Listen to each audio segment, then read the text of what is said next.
that is the end of the life gabadha Soomaaliyeed ina istirtirto ninkeeda mar walba ay isaga dhigta caruusad hadda iyo koow ah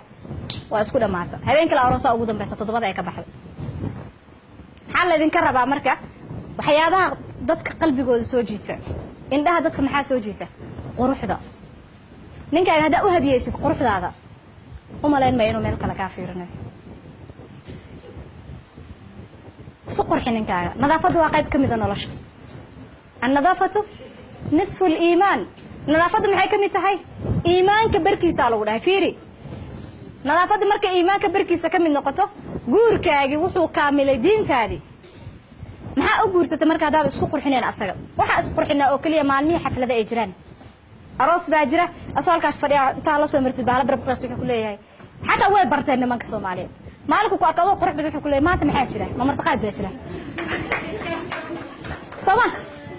والله العظيم ويكويدينيان ما أنت معاجر كلها ما ضبط ناصو صعدة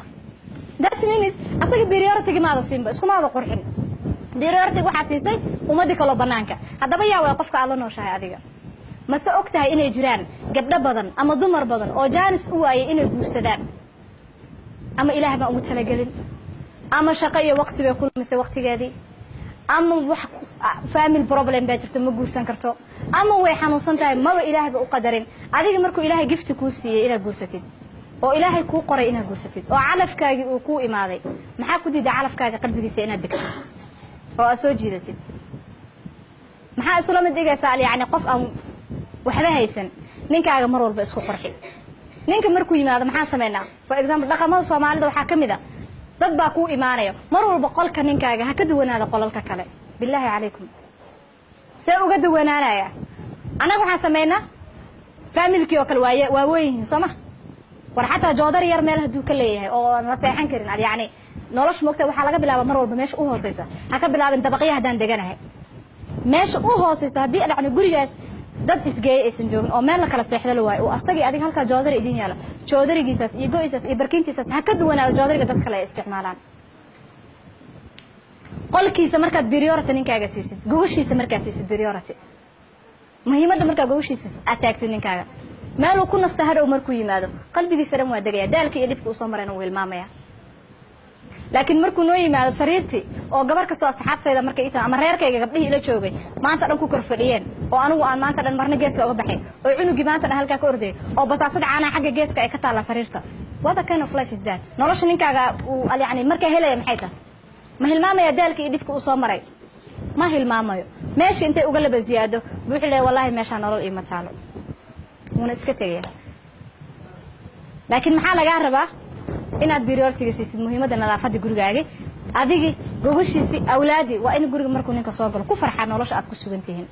ma ahan inuu ka xanaaqo ama uu ka naxo markaas ninka uu soo xiisaya guriga imaashiisa tan labaad aan sameeyno waxay tahay waxaan sameeynaa mostly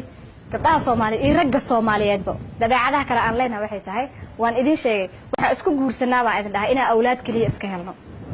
لكن اسكما قرسنا نولال إنا أساسيرنا الله سبحانه وتعالى بحيث الله قرآن كيسر وإذا وصينا الإنسان بوالديه حملته أمه كرها ووضعته كرها وحمله فصاله 30 شهر الله سبحانه وتعالى وحو الله وضع الصنع حولين كاملين نويري waxay danta ugu jirtaa baan familka oo dhan ee ma aan in cunuga kaliya danta ugu jirto familka ninka sabadan ugu jirta adiga sabadan ugu jirta cunuga waaba garanna naas baa wax weyn ilaahay baa ugu tala galayba adiga waxay danku ugu jirtaa inaa nasatid markuu ilaahay 2 sano ku yiri kala weynaysi awlaadaada 2 sano ma aan sanad kasta inaa dhashid waayo hadaa sanad kasta dhashid waxa dhamaanaya muuqaalkaaga waxa dhamaanaya jirkaaga waxa dhamaanaya maskaxdaada caafimaadkaaga kulli waa soo gabagaboobaysa waxaad isticmaalaysaa awood uu isan ilaahay kuugu talagalay inaad degdeg u isticmaashid dumarka qaar baa waxay ku leeyihiin haduu ilaahay awlaadana siiyo maxay uga hadlaysaa awlaada ilaahay waa baxsha alxamdulillah intu siiya allah u barakeeyo laakiin maxaa meesha taala awlaadan sanad kasta aad dhalaysid adiga dan ma ku taha aabadashid maxay sanad kasta hal sano gudahood markaan dhalo hal sano gudahood markaan dhalo I mean 5 sano gudahood markaan dhalo 5 cunug isku xigta oo aan neefsasho lahayn oo sanad kasta ninka ay goorma time u helaysaa goormuusa time ku helaya ma isweydiiseen sanad uur baa leedahay sanadna walac baa tahay sanadna umul baa tahay dhowrka bilood u dhaxaysana period baa habeen kasta kugu dhaca صباح marka dadka goormay nolol qaybsanayaan horta goorma isfahmayaan goorma nolosha romantic aninka karti goorma ka helaysaa time ba hadaadan siinba ragga qaar baa waxay jecel yihiin sanad kasta inay dhasho intuu ka fakarayo inuu reer badiyo oo uu ka fakarayo inuu biri magac yeesho la dhaho wiilka reer hebel ah in hebel wuxuu dhalay 20 wiil waxa kaaga fiican haduu ilaahay ku siiyo shantaas oo si fiican inta u korsatid moral fiican aad ku soo saartid birina mustaqbalkooda ay ku noqon dad u aaya waayo maanta maxaan soo saarnaa 20 caruur oo 20 kuwa chokora yihiin 20 kuwa nolol aan haysan waxaad maanta waaqaca taagan fiiriya waxaan joognaa dalkan Kenya wadankeena Soomaaliya aan ka soo tagnay waxa arkaysaa cunug yar oo 3 sano jiro ama 2 sano jiro la orday maxaan ku dhihi jiray taayir bir gar hadaad markaa soo dag ku dakhrayaa caruurta shan jirka agtooda lama mari jirin laakiin halkan wali ma aragtay cunug wadada ordaya wali ma aragteen cunug kasta iskuul buu galaa gurigiisa homeworkisa dadkii waxay isku fahmeen oo nolosha isku fahmeen awlaad inay helaan laakiin awlaad ina iska dhashid maahan awlaad ma awoodaan nolol fiican ina siisid ninkii markuu guriga soo gal uu arka buuqan iyo maalin kasta baambar baa dhamaaday caanihi baa dhamaaday cunug hebel baa qufac ku soo booday bari xagee ka aadaya gabar kasta ayada 7 dhasho waxa arkaysa dhiig la'aan inta ku dhacday ku haysa ninkii baa naagayga daba guursay uma maleeynaysaa inuu noqonayo maxaa ka kalifay inuu saa ku noqdo yaa ku kalifay هذا كو كلفاي واي واحد قال يعني سميسي اولادنا نولل مسينس asagina time uma haysid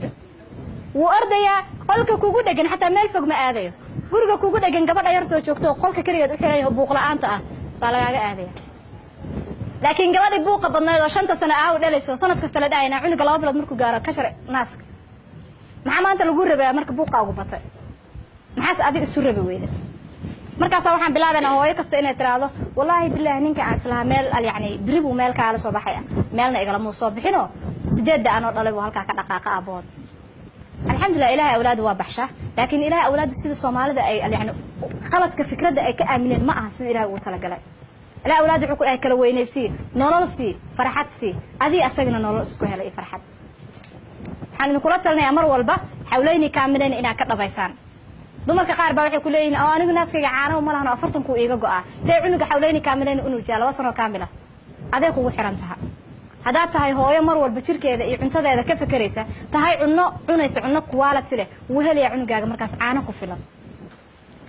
hadaa tahay hooyo cunugeeda mar walba u nuujisa naaska sidoo ilaahay ugu talagalay maalinka waxa lagu talagalay 15 times 15 jeer cunugeena inaan nuujino laakiin maxaa sameeynaa marka uu horeysa aan nuujino oo uu ooyo daasada farmasiga waxa uga soo qabanaa daasad caano ah see naaskaaga marka caano ku yeelanaya seebuusa adiga yani jirkaaga hormoonkaaga see uu isaga difaaci kartaa